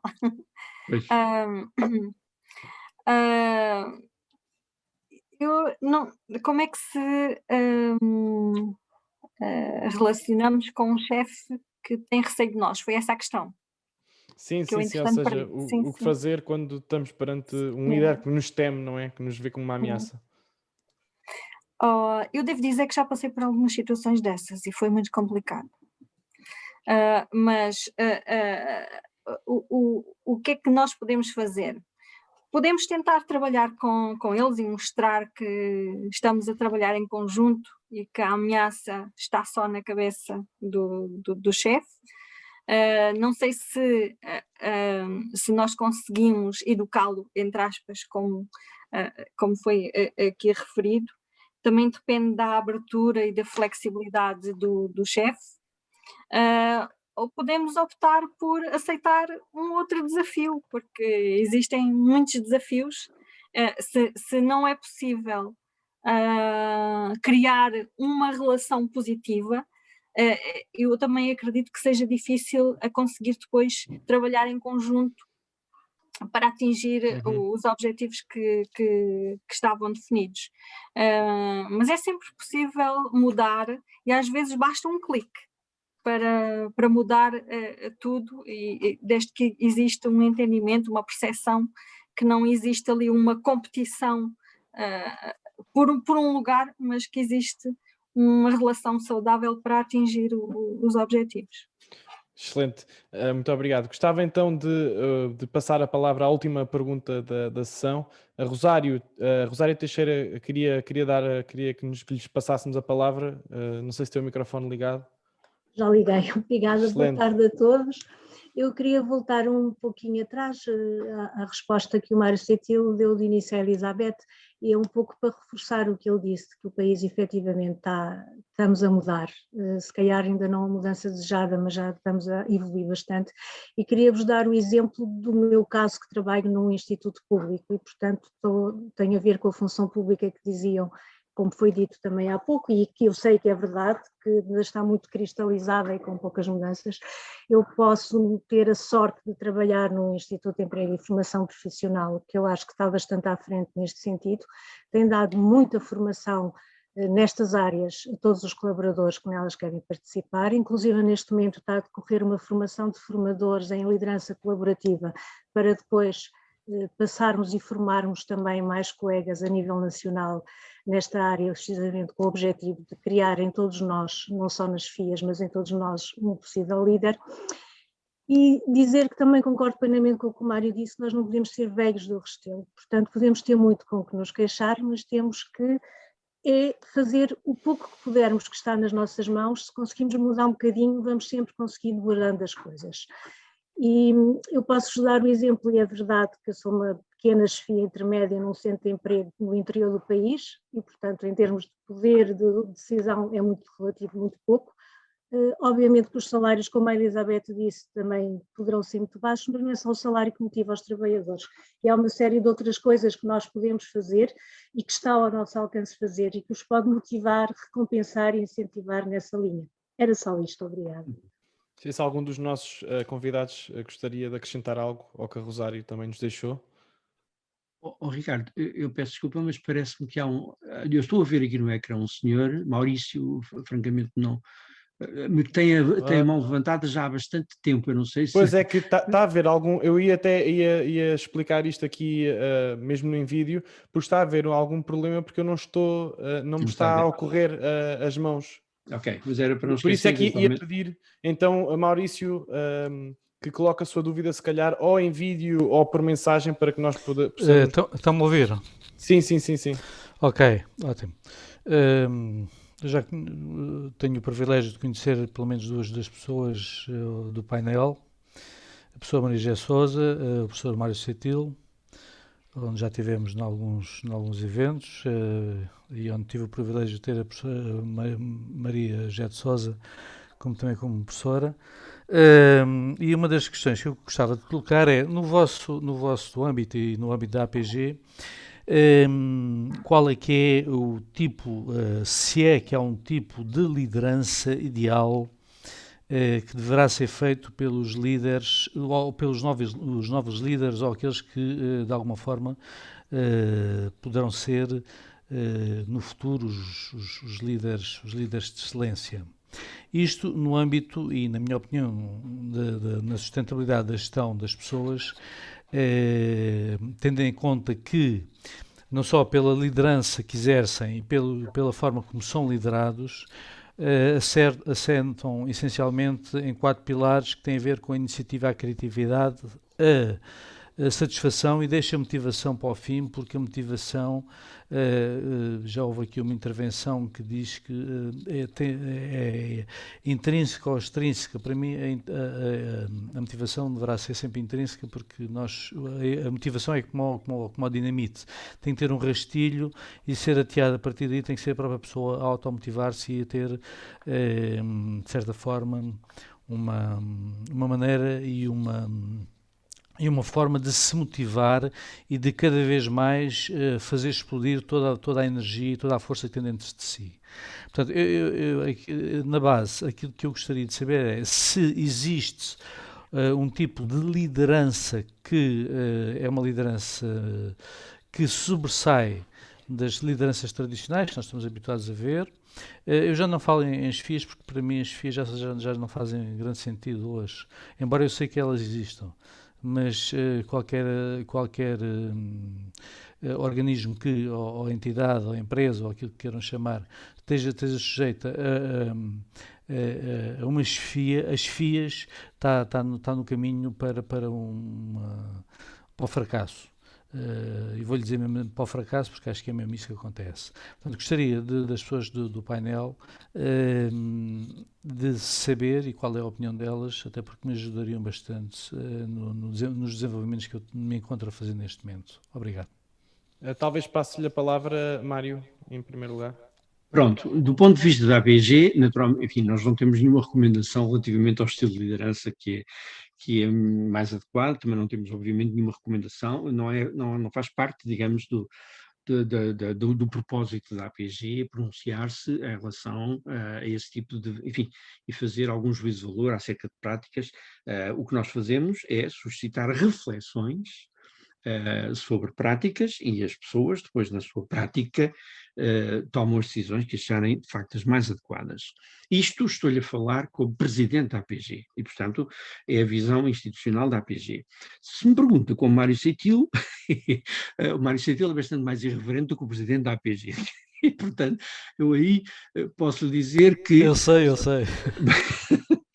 E portanto, posso lhe dizer que efetivamente... Vamos lá ver, do ponto de vista pessoal, do ponto de vista com o Mário Seitil, apesar de eu também, nos cursos que faço sobre liderança, não o dizer assim, como é óbvio, não é? Mas vamos lá ver, estamos no plano da reflexão. Para mim, neste momento, eu acho que num universo e num mundo que tem tanto de perturbador como de promissor, é de facto uma enorme perda de energia se nós desperdiçarmos as mil e umas, ou enfim, os milhões de oportunidades cotidianas que nós temos de melhorar a nossa vida e a dos outros. E o líder, quer queiramos, quer não, qualquer líder, seja a que nível for, tem um enorme poder de, eu diria, complicar ou facilitar a vida aos seus colaboradores. Eu diria, inclusive, mais, que um líder pode ter, e tem um impacto muito grande na felicidade das pessoas. Curiosamente, nós, se olharmos as estatísticas que são públicas relativamente ao consumo de antidepressivos, designadamente em contexto profissional, nós encontramos digamos assim, uma taxa crescente de consumo de antidepressivos, e há estudos que eu já consultei e que, quando se analisa, quando se pesquisa, quando se faz uma análise, digamos, mais detalhada sobre quais são os motivos que levam as pessoas a ter, efetivamente, descompensações psicológicas que levam a depressões, etc., a relação com as chefias ocupa o primeiro lugar. Portanto, podemos dizer, através destes estudos, que a ação das chefias, de facto, tem uma incidência direta na saúde mental dos colaboradores. Uma outra competência que nós ainda não falámos, e que neste momento está também muito valorizada, é uma coisa que se chama compaixão, por parte dos líderes.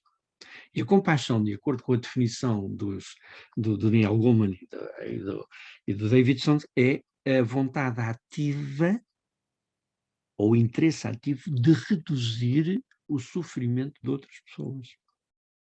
Vontade ativa de reduzir o sofrimento dos outros. Portanto, eu direi que, do meu ponto de vista, e se pergunta qual é digamos, o perfil ideal, eu direi que, do meu ponto de vista, as missões que me parecem mais relevantes neste momento em relação aos líderes é justamente algo que nós já temos falado muito, A humildade para considerarem e terem a capacidade, terem de certo modo também a coragem associada à humildade, de reconhecerem que os outros são um valor em si mesmos e podem inclusive ser um valor, mais valor, do que o próprio valor do líder, utilizando aqui os pleonasmos e não ter medo do valor dos outros, antes pelo contrário, e aí, por exemplo, nós temos uma frase do Jack Welch, não sei se o Jack Welch é exatamente um exemplo disto, mas ele tem uma frase que vai diretamente ao assunto. Ele diz que uma das coisas que mais me apaixona, numa famosa entrevista que foi publicada há um tempo, a coisa que mais me apaixona, diz ele, é ver os outros a crescerem. Ora bem, eu diria que, a ser verdade isto, não faço ideia, pronto. O Jack Welch tem outras facetas que eventualmente não encaixam tão bem nesta perspectiva, mas eu direi que, justamente, esta me parece ser uma das missões fundamentais do líder. Não me parece, digamos assim, aceitar, sinceramente, do ponto de vista, enfim, acho que os líderes deveriam, as pessoas que exercem funções de liderança, deveriam compreender estas mensagens e deveriam ter efetivamente um movimento no sentido de acompanharem aquilo que é uma tendência inexorável do nosso tempo. Nós vivemos numa era fantástica, é uma era muito complexa, é uma era BANI, como se costuma dizer, não é? Agora no acrónimo que veio substituir o VUCA. Mas, enfim, é exatamente essa era, que é uma era de realidades não lineares, em que é uma era de fragilidades, é uma era de ansiedades, é uma era de práticas que são muitas vezes incompreensíveis. É daí que devem brotar as tais competências de nível mais complexo, que no fundo acabam por ser competências que têm um nível de estruturação mais profundo das pessoas. E há certas competências, sejamos claros, onde a dimensão competência e a dimensão de humanidade se cruzam.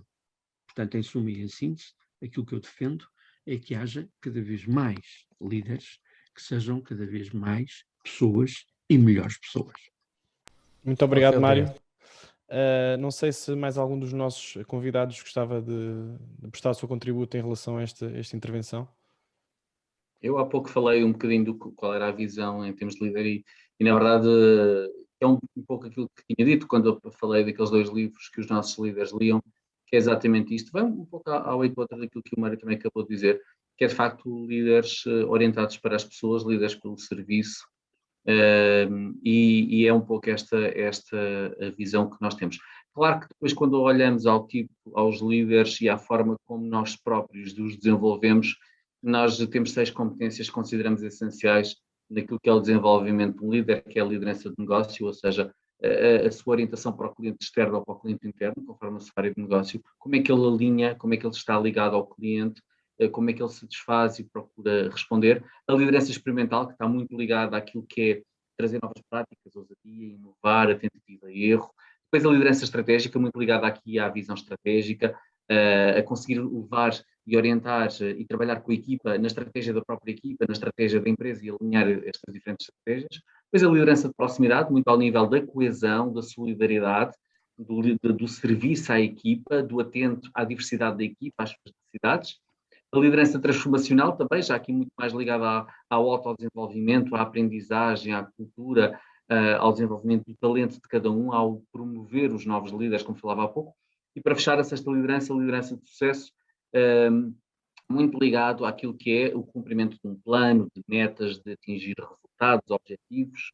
A liderança de sucesso é levar a equipa para o sucesso de uma forma mais factual, racional e de conseguir orientar e gerir a equipa. Portanto, nós depois também assentamos sobre estas 6 competências de liderança, isto de uma forma mais de processo e da forma como desenvolvemos, e de facto são estas 6 lideranças que nós trabalhamos no módulo de liderança 2, onde trabalhamos exatamente isto, e é como dar ferramentas aos líderes para cumprirem cada uma delas e serem melhores líderes. Muito obrigado. Não sei se a Maria ainda... Luís, só posso uma coisa. Qual será a liderança que o Fernando Santos hoje vai utilizar para a seleção? É uma boa pergunta. É já daqui a 1h08, não é? Pois, por isso é que...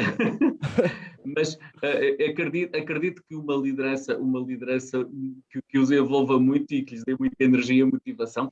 Portanto, a liderança de proximidade destas 6 lideranças, mas elas são todas essenciais. Uma liderança coaching. Uma liderança coaching, né? Uma liderança de proximidade, de sucesso, de concretizar resultados, uma liderança estratégica. Acho que ele vai precisar de todas, não é? mas acredito que vamos ter sucesso. Okay. Muito bem, Ricardo. Maria, não sei se quer finalizar aqui o nosso espaço de perguntas. Sim, muito rapidamente, porque eu conheço bem o Francisco, ele foi meu aluno de doutoramento e eu sei que ele está a fazer a tese dele na área da liderança, e daí estas questões todas do Francisco. Eu não sou orientadora do Francisco, por isso posso aqui falar sem nenhum constrangimento. E eu percebo que o Francisco anda à procura do líder ideal, mas eu acho que o líder ideal ele não existe. Um líder tem um mix de competências e dependendo do momento, do problema que está a encontrar naquele momento, peço desculpa pela redundância, ele vai assumir um determinado perfil, que pode ser um perfil mais transformacional, e penso que aqui eu estou muito a ligar àquilo que são os modelos mais académicos, digamos assim, mas que depois também são transpostos para as organizações. Maria, ia-lhe pedir só que fosse um bocadinho mais sucinta, porque já estamos a passar realmente muito do tempo. Ok, pronto. Eu só queria dizer que existem mais de 20 estilos de líderes. Se nós pesquisarmos, existem mais de 20 estilos de líderes. E não podemos dizer que existe um líder que tem um estilo ótimo. Existem estilos de liderança que agregam conjuntos de competências e que são um mix. E pronto, eu não continuo, termino já aqui. Muito obrigado. Antes de mais, aqui para finalizar o nosso evento, queria agradecer aos nossos três convidados, e ao público que esteve presente durante toda a sessão.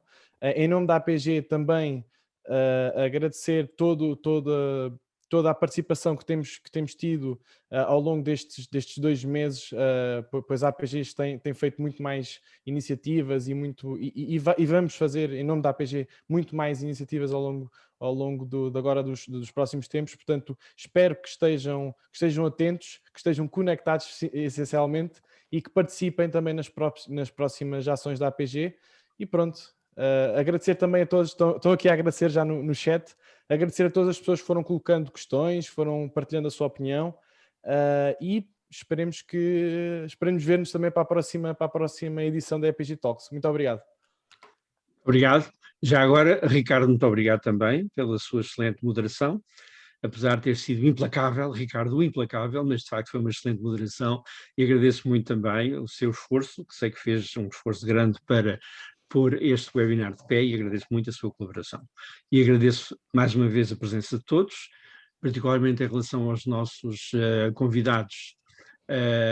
Agradeço muito a partilha que fizeram, agradeço a todos que se mantiveram até agora, portanto, connosco, e aqueles que já estiveram e que foram, e, portanto, haverá novas possibilidades, novas oportunidades, porque a APG vai desenvolver até ao final do ano novas iniciativas, sempre procurando justamente esta ideia de pôr as questões, digamos assim, ou colocar as questões que nos parecem relevantes para melhor enfrentarmos os enormes desafios que temos pela frente em matéria dessa coisa fantástica, bonita, que é a gestão das pessoas. Muito obrigado.